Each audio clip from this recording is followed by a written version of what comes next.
It's time to race with Mario. Become a dragon rider. Go deep into the catacombs of Frankenstein's manor and join Harry Potter, Ron Weasley, and Hermione Granger in the battle at the Ministry of Magic. It's all happening at the brand new Universal Epic Universal theme park that is now open in Orlando, Florida.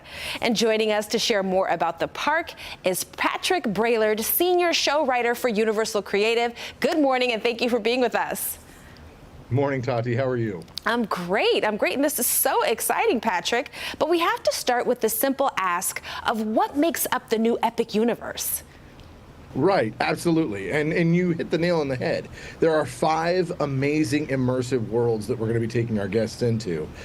And guests will then step into Celestial Park, which is the center hub of our park, and it kind of puts the park back in theme park, where guests are going to be able to recharge and explore before they end up going to the other 4 amazing worlds that we've got prepared for them. Then they'll portal to Super Nintendo World, where they'll be able to play alongside Mario and Luigi and Princess Peach. And then they'll be able to make their way over to Dark Universe, where the Universal monsters, after over 100 years of living within the canon in Universal Studios, we actually do come alive.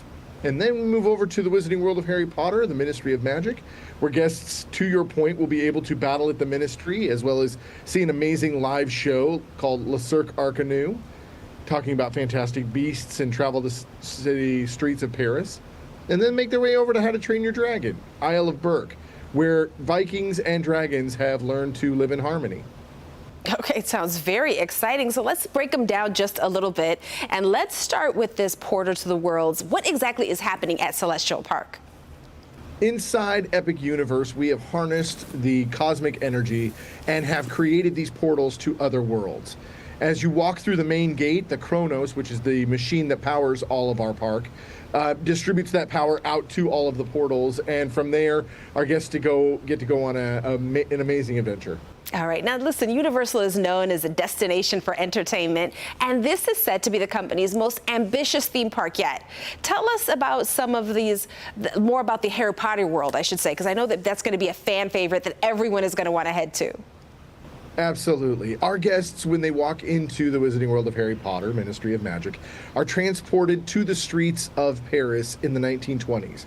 Now, Wizarding Paris is the same size as regular Paris, and these streets reflect it. When you walk through, you'll feel like you've been transported to 1920s France. Not only that, but because it's Wizarding Paris, you're going to be able to interact with fantastic beasts as well as be able to perform wand magic. All right, now let's go beyond the magic to a place where you would find me. When people have a chance to walk into the Super Nintendo world, what's that experience about? It's nothing short of breathtaking. As a gamer myself and having experienced Nintendo and played for years on end, it is the ultimate wish fulfillment to be able to step into a warp pipe and be taken into the Mushroom Kingdom and play alongside all of those characters. It really is an absolute joy to be able to play, and it's great for kids as well as adults. Okay, well, I'm glad that adults are welcome too, because that's my scene there. But there's also a place called the Dark Universe, which we could circle back to, which sounds scaring, but I'm guessing in a fun way.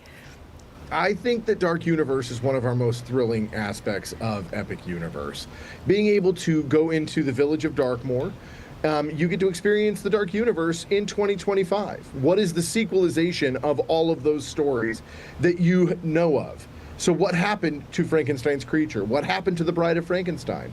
And also what's happening now inside the village is something that's absolutely thrilling. The great-great-granddaughter of Henry Frankenstein, Victoria Frankenstein, has continued his experiments, and it is an incredible experience for you to be able to walk through Frankenstein Manor and also take part in her experiment. All right. Well, as long as we can watch the experiments and we're not part of them, which is great. But now what's this I hear about dragons in the Epic Universe?